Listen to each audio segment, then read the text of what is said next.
In this picture, we're going to hide the number 5 inside of a rose flower, which has 5 petals.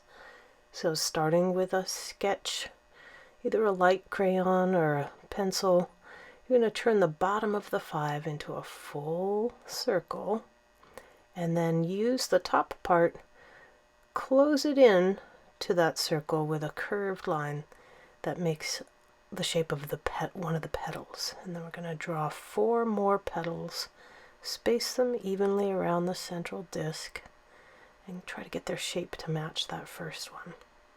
Good. Now this part in the middle, the disc in the middle, is what holds up all of the little stamen, which hold the pollen balls up, the little anthers of pollen for all the pollinators, the bees and butterflies, to come and visit.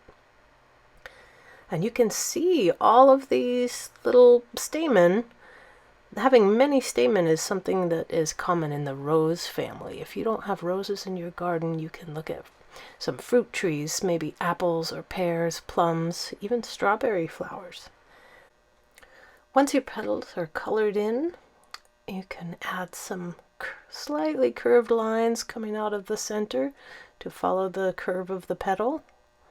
And then add some dark shadows, some highlights around the edges. And with that gold or yellow crayon again, come into the center disc and make tiny spirals to fill in the texture of that central disc. The members of the rose flower family also have 5 sepals. Remember, those are the green. They're not quite leaves, but they're the green parts that hold the flower bud in before it opens, and we'll just show the tips of them peeking out between each petal. Finally, the stem curves down from the flower, and this is a strong rose. Roses seem like delicate things, but really they are tough plants. So they have a strong stem that you can add some thorns to. It's one way that the rose protects itself.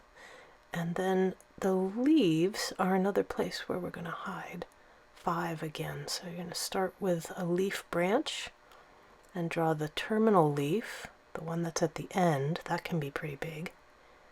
And then 2 and 3 grow in pairs opposite each other on the stem.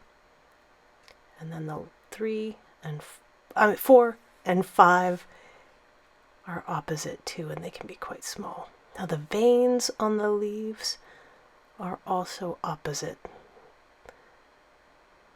They appear in pairs, just like that. Finally, this rose has toothed edges. So I'm going to draw the edges like little teeth, and each tip of each tooth points in the same direction as the top of the leaf. When you finish, give it a name and send me a picture of your work. I'd love to see what you drew.